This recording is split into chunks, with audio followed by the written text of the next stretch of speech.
అండి అందరికీ welcome to our channel Sailu's world. ఈరోజు నేను చేయబోతున్నాను చికెన్ పికిల్ అండి. దానికి కావాల్సిన పదార్థాలు చికెన్ ఒక పావు కేజీ తీసుకున్నాను, అల్లం వెల్లుల్లి పేస్టు, సాల్టు, ధనియా పౌడరు, వేయించి ధనియా పౌడర్ చేసుకున్నది, వేయించిన జీలకర్ర పౌడరు, మెంతులు, ఆవాలు పౌడరు, ఆయిల్ దీనికి తగినంత సరిపోయేంత, కారం కారం కూడా తీసుకోవాలి. పికిల్ కోసం పికిల్ కారం తీసుకున్నాను. పట్టుకుందామండి. చికెన్ శుభ్రంగా కడుక్కుందాం వాటర్ పోసి. ఇప్పుడు కడిగి పెట్టుకున్నాను కదా, దీంట్లో సాల్ట్ పసుపు వేసుకోవాలి. ఒక స్పూన్ సాల్ట్ వేసుకుని ఒక స్పూన్ పసుపు వేసుకున్నానండి, సారీ. ఇప్పుడు సాల్ట్ కూడా ఒక హాఫ్ స్పూన్ వేసుకుని వాటర్ పోసుకొని బాయిల్ చేసుకుందామండి. కొంచెం బాయిల్ అయితే మాత్రం మంచిగా ఉంటుంది. కొద్దిగా మ్యారినేట్ బాయిల్ చేద్దామండి. దీనికి బాయిల్ చేస్తే కొంచెం పీసెస్ కొంచెం స్మెల్ లేకుండా ఉంటాయి కదా, అప్పుడు దాన్ని ఫ్రై చేసుకోవచ్చు. ఇప్పుడు ఇవి ఉడికిపోయినాయండి. ఇప్పుడు గ్యాస్ బంద్ చేసుకుని పక్కన పెట్టుకుని తీసి ఇప్పుడు స్టవ్ వెలిగించుకుని బాండీ పెట్టుకుని ఆయిల్ పోసుకుందామండి చికెన్ ముక్కలు ఫ్రై చేసుకోవడానికి.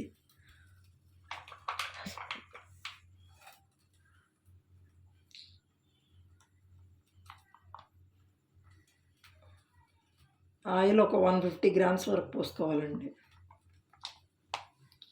150 గ్రామ్స్.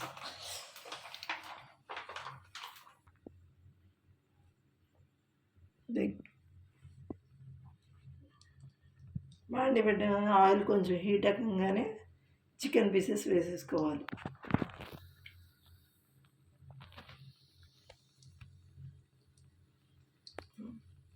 ఇప్పుడు చికెన్ పీసెస్ వేసుకొని ఫ్రై చేసుకోవాలి.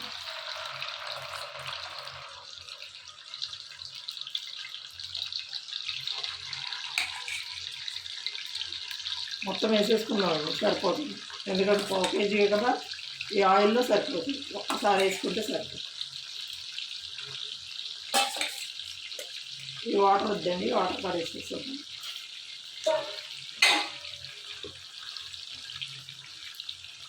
ఇవి ఫ్రై అవుతూ ఉంటాయి.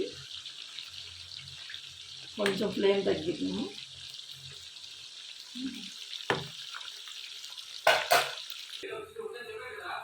ఇప్పుడు వేగిందేమో చూస్తామండి. దీనిలో ఉప్పు పసుపు వేసి ఉడికించడం వల్ల పీసెస్కి బాగా సాల్ట్ పట్టిద్దండి, అప్పుడు బాగుంటాయి పీసెస్. స్మెల్ కూడా రాదు, అందుకే ఉప్పు పసుపు వేసుకుని బాయిల్ చేసుకోవాలండి. ఇట్లా చేయటం వల్ల స్మెల్ రాకుండా ఉంటుంది. బాగా వేగించాలండి పీసెస్, కొంచెం రెడ్ కలర్కి వచ్చే వరకు 2 నిమ్మకాయలు కూడా తీసుకోవాలండి. 2.5 ఉన్నాయి, తీసేసుకుంటా సరిపోతుంది. వీటిని కట్ చేసి జ్యూస్ తీసుకొని పక్కన పెట్టుకోవాలి. నిమ్మకాయలు జ్యూస్ తీసి పెట్టుకున్నానండి. 2 నిమ్మకాయలు, ఇంకొక హాఫ్ చెక్క తీసుకున్నాను. ఇప్పుడు చికెన్ ఎగిపోయినట్టుంది, ఫ్రై తీసి పక్కన పెట్టుకున్నాను.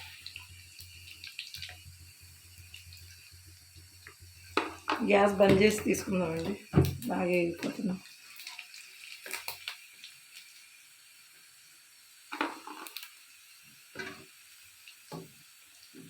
వేయించిన చికెను బాగా వేగిందండి, రెడ్ కలర్ వచ్చింది. ఇప్పుడు తీసి పక్కన పెట్టేసుకుని ఇప్పుడు దీంట్లోనే మనం ఇదే ఆయిల్ వాడుకున్నాం. దీంట్లోనే అల్లం వెల్లుల్లి పేస్ట్, ఇదే ఆయిల్లో అల్లం వెల్లుల్లి పేస్ట్ తీసి ఆయిల్లో అల్లం వెల్లుల్లి పేస్టు ఒక 2 స్పూన్స్ వేసుకున్నాను. కొంచెం ఎక్కువే పడుతుందండి అల్లం వెల్లుల్లి పేస్టు.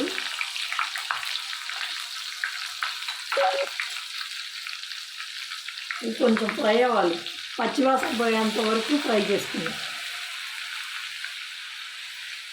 గ్యాస్ అప్పుడు ఆన్ చేసుకోవాలి, బాగా హీట్గా ఉందండి ఆయిల్, అందుకని ఆన్ చేసుకోలేదు. ఇప్పుడు ఆన్ చేసుకుందాం, మరి ఓవర్ హీట్ ఉంటే మాడిపోతుంది కదండి. ఇప్పుడు ఆన్ చేసుకొని ఈ బాండిని చిన్న పొయ్యి మీదకి షిఫ్ట్ చేసుకున్నాం. చిన్నదాని మీదకి షిఫ్ట్ చేసేసుకున్నాం.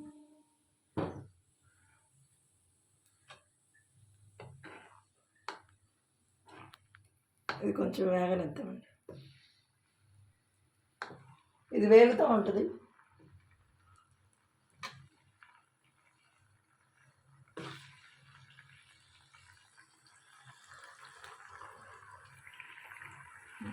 ఇప్పుడు అల్లం పేస్ట్ వేగింది కదండి, దీనిలోనే చికెన్ వేసేసుకోండి.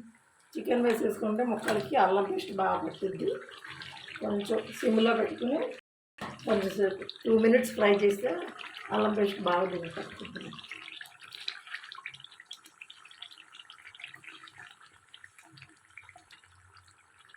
బాగా ఫ్రై చేయాలండి. ఇలా 2 minutes కలుపుతూ ఉంటాను.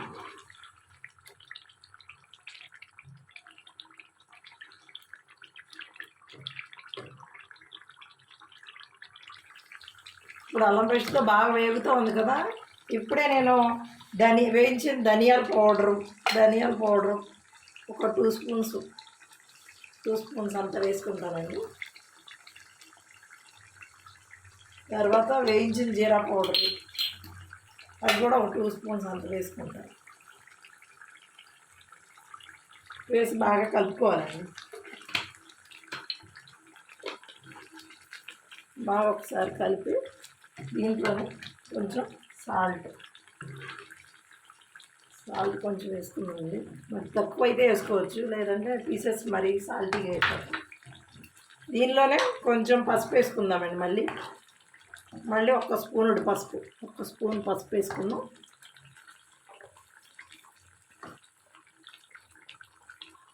ఇప్పుడు గ్యాస్ బంద్ చేసేసుకుందాం. గ్యాస్ బంద్ చేసుకుని కారం వేసుకుందాం, లేదంటే కారం నల్లబడిపోద్దండి. ఇప్పుడు మెంతుల పొడి వేసుకుందాం. 3 స్పూన్స్ మెంతులు ఆవాల పొడి.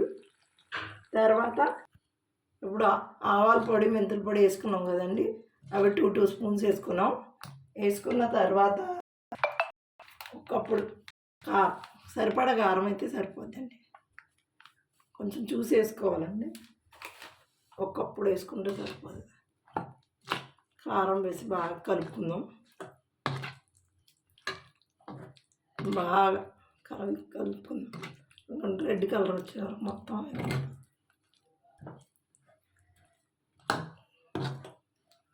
కలిపేసి దీన్ని చల్లారిన తర్వాత లెమన్ జ్యూస్ దీనిలో కలుపుకోవాలండి. ఇప్పుడే కలపకూడదు. వేడిగా ఉన్నప్పుడు కలిపామంటే చేదు వచ్చేస్తుందండి. ఇప్పుడు మాత్రం కలపకూడదు.